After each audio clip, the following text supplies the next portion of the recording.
now to our next speaker. Her name is Tiffany Coffman. She is the Director of PR and Marketing at the Coffman Agency. This session introduces a unique approach to developing AI talent through immersive real-world experiences. Tiffany will share how AI House combines innovation, collaboration, and ethical training. It's a forward-thinking look at workforce development. So, Tiffany, if you are ready, I will hand it over to you. All right, so I created AI House to combat what is happening now because AI has no governance. It is susceptible to bias and things that we want to kind of walk away with. So right now, a lot of people are worried about where's AI is going, AI workforce, and that's where we want to development, not AI to erase you in the workforce. I want to prepare people from all ages through AI to be prepared to work with AI. AI works for you, not erase you. And that's where it's happening now.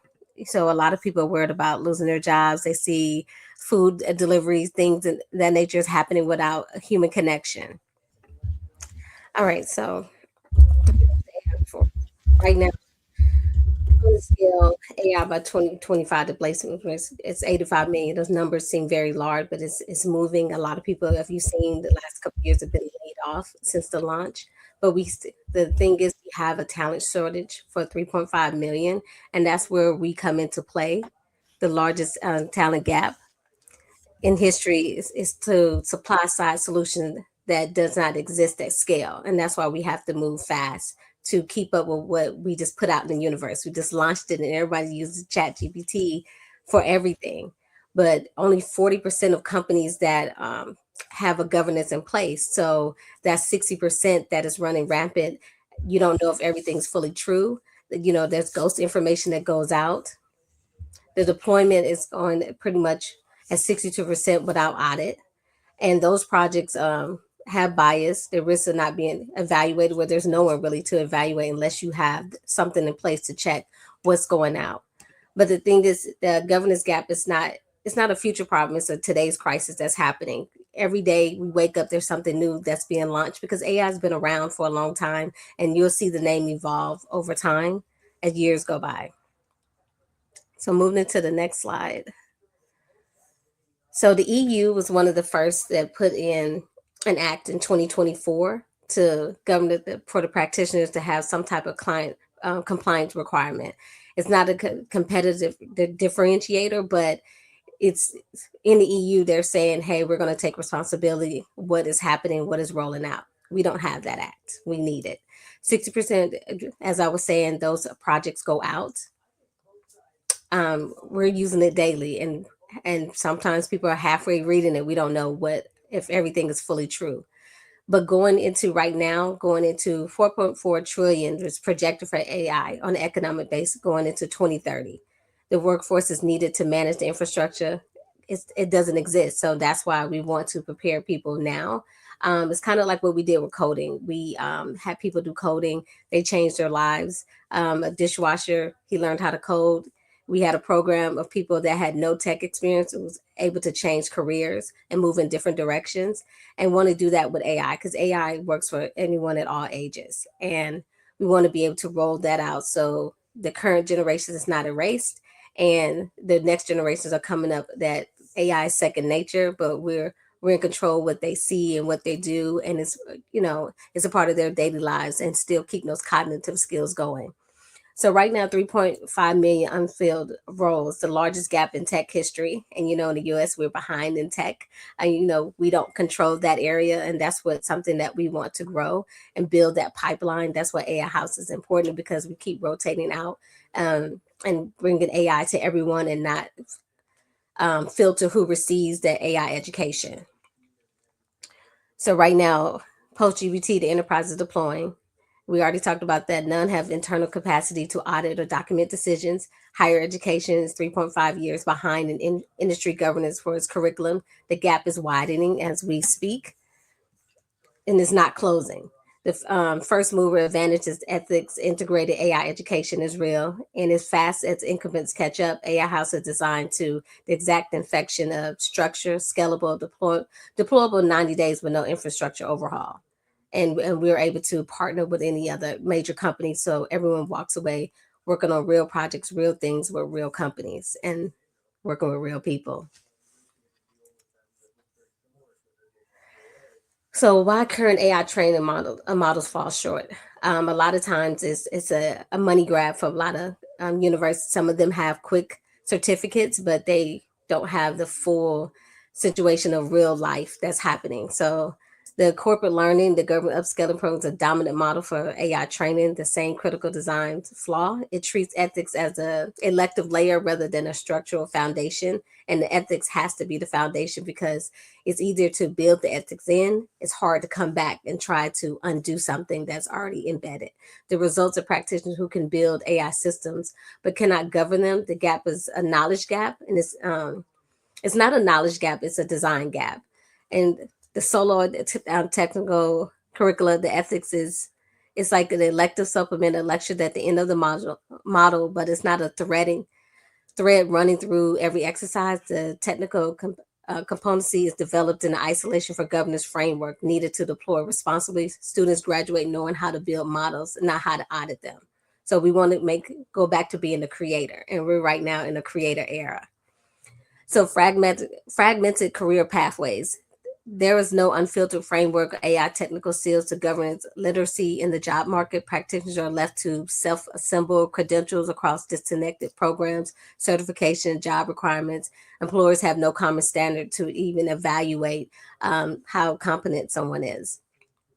The absence stakeholder integration, community voices. The population directed mostly by AI systems rarely participate in AI training design. Training is designed by technologies producing system optimize the performance while accountable to the people they impact. So now you kind of stuck on someone's views. They might not have a full on viewpoint of thinking of everybody that AI would touch, and you need those mindsets.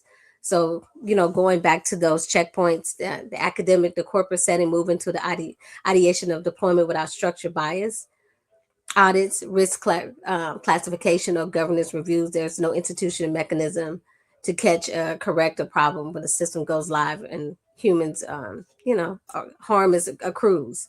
You have to undo versus prevent. So the AI's ecosystem is it's kind of like an architecture. It lays out, it enforces a vertical integration. Each layer is designed for full awareness of layers below it. Ethics are not appended; they are a load bearing. So it's the foundation of everything that we do.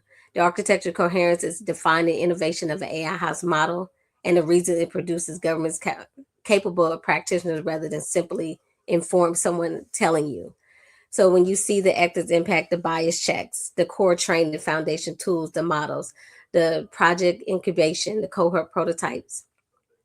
This pyramid is like each layer depends on the structure of integrity. So in ethics, integrity, and everything that we put out, it kind of bleeds in. It helps kind of control those decisions that someone blurts out and just try to test out on everyone. The community is impacted only by achievable when the governance is real. So it's real people, real decisions, and actually evaluating what are these, what harm or bias that could go out that we can prevent from even happening. It's when incubation can be rigorous. Incubation is possible. Technical training is solid and remove any layer, and the system collapses. So all of that goes together, and that keeps everyone honest and keeping integrity and ethics first. And that's what makes AI House fundamental, different from certification programs or standalone ethics workshops. The technical training layer. This established the cognitive and practical foundation the AI's participants build upon. Critically, ethical reasoning is not a separate module. It's woven into every exercise, every data set, every model evaluation. The goal of ethical reasoning is a cognitive habit and not a compliance checkbox. Because when you make it cognitive as a part of what do you have to do, not just to make it through like passing a test. This is like part of your daily integration in life. So the core AI literacy is a machine learning concept, model types, data pipelines, architecture, prompt engineering fundamentals. Participants develop working fluency with the systems that will later be asked to govern, and you cannot audit without what you can't understand. So back in the creator era, the ethics embedded in practice, every technical exercise, the fairness metrics, the transparency requirements, documentation standards. Participants do not encounter ethics as a separate track. The encounter is an inseparable dimension of technical work from day one. So the hands-on mastery is a Python environment, LLM APIs, AI workflow automation tools, data labeling platforms, content being oh, I don't know why I'm getting stuck. The competency and access through applied exercise, not passive comprehension. Every tool introduced paired with a governance relevant to use case. So each step is checked. So there's no skipping from A to Z.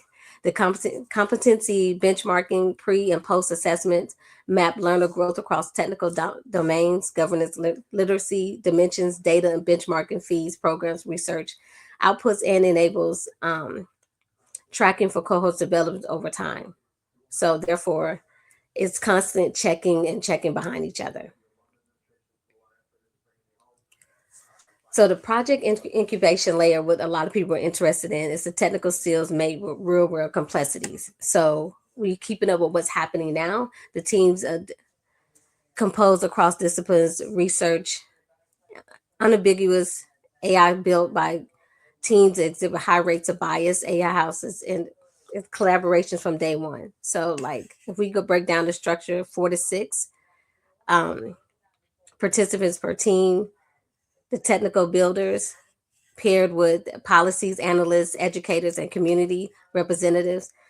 Week 8 to 12 development cycles, which defines as milestones each stage of the build process. So now you know what you achieved, you know what didn't work. Dedicated for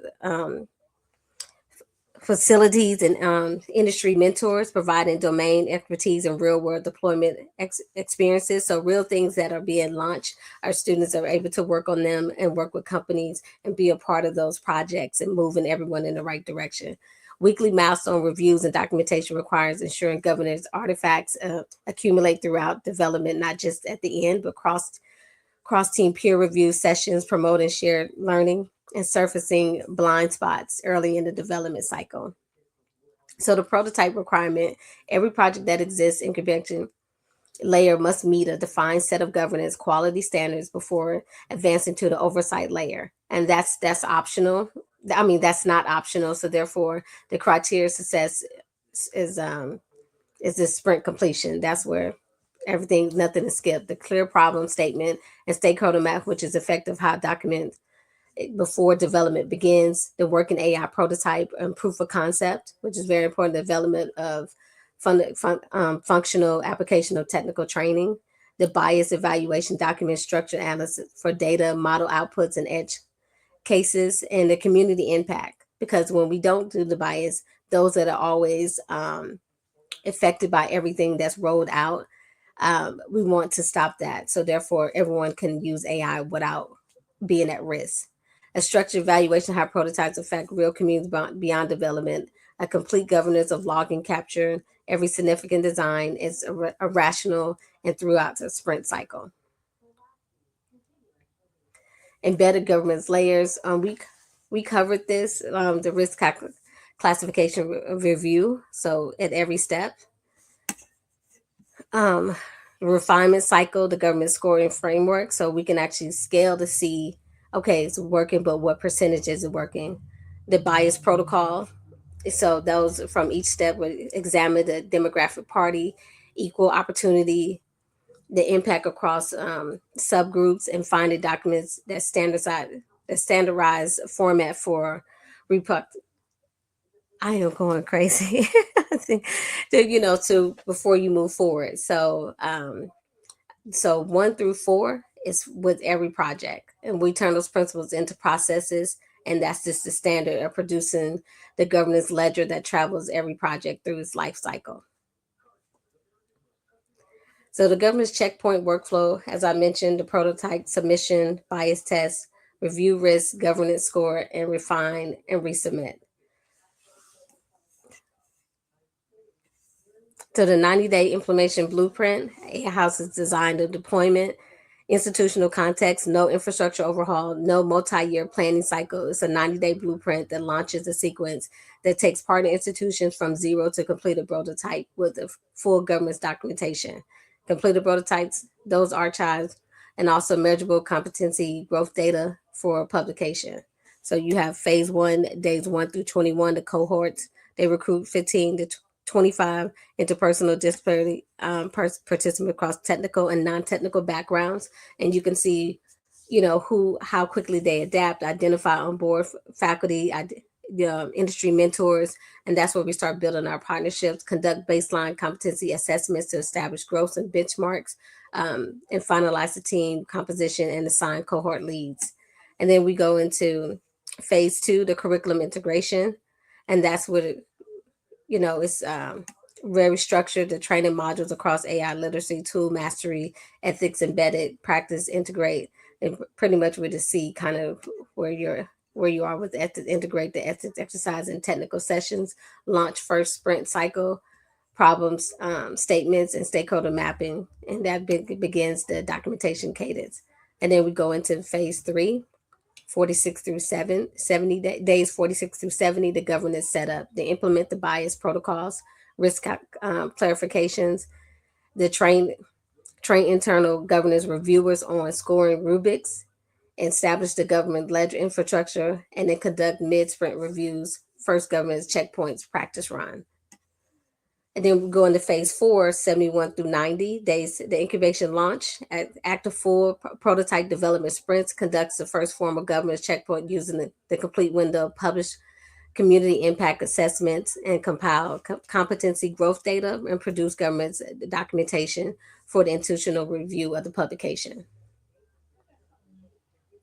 So what are we looking for? It's right now AI House is actually looking for founding partners for cohorts. This distinct partnership tracks are available. Each structure delivers measurable partners, advancing, sharing goals of governance capabilities for the AI workforce.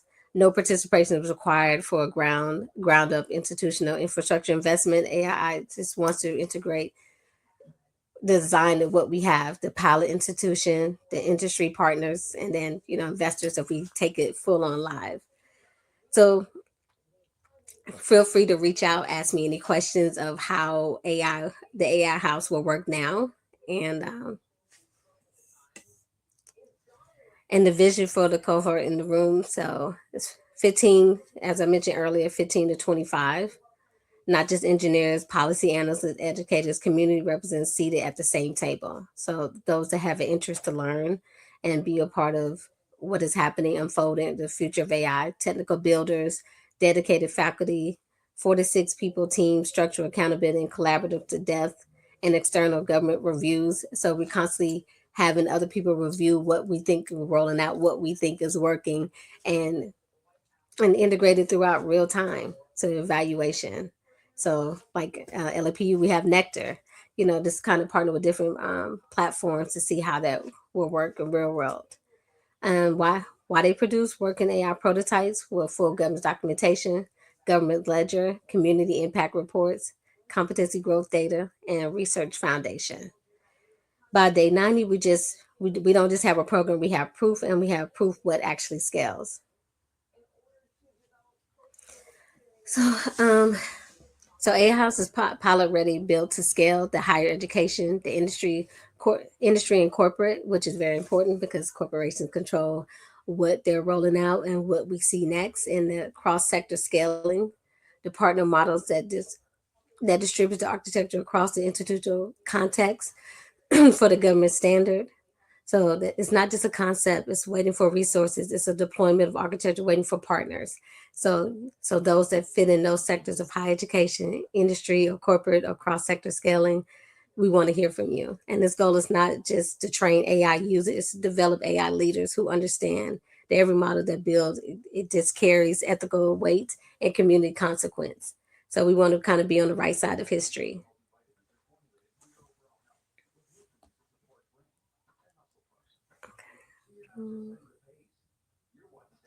That's the last slide I have. Yes. So All right. Well, thank you. If anyone has any questions, go ahead and put them in the chat. Otherwise, I'm curious to know, with the work that you're doing in this area, what would you say you see on the horizon? Like, what's the next level of this that's coming? I mean, it's a lot that's coming because I didn't put Mhm. like, soon they're gonna already launch quantum, and that's Mhm. faster than AI. So I don't even want to scare anyone. So Yeah. so right now it's just kind of like we are still creating of things that's already been launched for us. And that future is we more people like me, we need to be able to partner and launch these things and bring them to life, or we're going to continue to watch things unfold. You see on the news, people are using AI for good things and bad things, and we have no way of, because again, there's no governance to say, hey, buddy, what are you up to? So you Right. can look at the news stories in Florida. A sad story happened, but it's open. It's not even just the chat GPT. I mean, anyone can Google anything. Mhm. So many other modules that's out there might not be as popular as chat, because chat OpenAI was the first one that said hello to the world. And but now Right. you have Seek, is it Seek Dance? You They started making edits to our famous movies and changing it, and then it was like, hold on.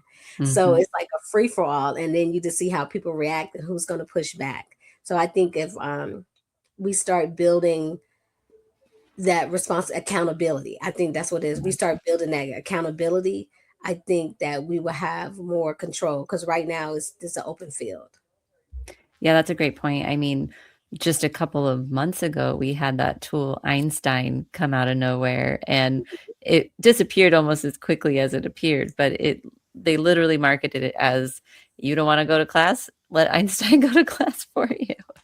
Exactly, and the Yeah. thing is, it's a free for all right now, and it's like the wild wild west when it comes to AI, and it's almost like putting us in a real life simulation. I don't know if you ever felt like you're living in a simulation and just want to see how people react, and it's like, put it out. What are they going to do? Okay, they don't like it, I erase it. And people like that could have the money to put it out, they probably have 10 other programs that can Yeah, launch. And that's a good we're point. just tested. We're being tested. We're living in a simulation of saying, hey, they pushed back on this, they pushed back on that.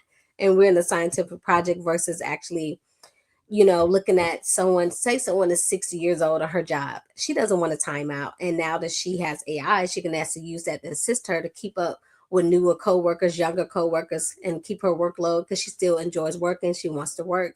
So that's why I say AI doesn't have an age limit. Everyone just needs an opportunity. If you have the opportunity to learn it, make it a requirement, and make it open to everyone and govern it, I think that it'll work for us instead of erasing us. Mm, that's a good point. If you had to say, like, what's one human quality that you really hope AI never replaces I hope it doesn't replace humanity. I hope it in doesn't. general? Exactly. But I hope it doesn't chase feelings and thoughts that you think for yourself. I mean, Mm, you know, you think about tripping someone and you just think of the consequences in your head and just think of being a better person. Though I don't want you to be dependent where you cannot think for yourself. Because this is a computer. This was man made. Let's not forget that. And right. because you can go look at jobs. I can go get a job to rate music. If someone's trying to write a song, I can help mold AI to write better songs for people. But now you're taking away from creators and things of that nature. Yes, you want to express yourself, but it's like, okay. I think that cognitive skill is very important. So hopefully we can still have that, and we use that. We use Claude, Chat GPT, and all these other things to express our ideas, Mhm. improve our vocabulary, improve our thought process, make us more efficient, but continue thinking. I don't want the computer to think for us, especially since we created it. Yeah, my go-to answer has been I don't want it to replace my creativity. And the pushback that I usually get on that is like, well, isn't it what it's doing creative? And so I've taken it upon myself to view AI tools as a collaborator, a partner. They have a seat at my table, but I'm still at the head of the table, right? It's your ideas that they're bringing to life. Let me give you an answer Yeah. for that. Yeah. It is AI is a tool. It is you are bringing your ideas to life. So basically, if I have an idea, I paint okay, but if I am not a graphic artist or things that I need an image, I am telling it what to do. It didn't come up with an idea for me. I am telling it what to do. So AI is a tool. It is your assistant. That is Mhm. your assistant that you're training to understand your language, the efficiency. AI still makes mistakes. I'm like, why do you do that? It's a great catch. So Yeah. therefore, let you know you cannot 1000%. And when you use AI for things, the grammar is still very poor. So you still need Grammarly. You Yeah. still need those things. So you cannot just use something and turn it in 100%. And that information is regurgitated from pieces of this and pieces of that. Claude is a little bit better when it comes to research, but at the same time, if you're using the free version, you're not going to get as much as you did with chat. But That's true. so it's just different things that you're still the head of the table. Everyone else Mhm. is your assistant. It's just a tool that you're Yeah. using. That's a great way of putting it. Well, thank you so much, Tiffany, for your time today and for participating in our conference. I really appreciate Absolutely. I'm sorry my everything you said. presentation was delayed. I said, oh my God. No But I worries. hope We got you covered. I'm glad I was able to jump in and help you with that. thank We got you. you going. Well, it was All right. wonderful. Thank you for having me. Yes. Thank you so much.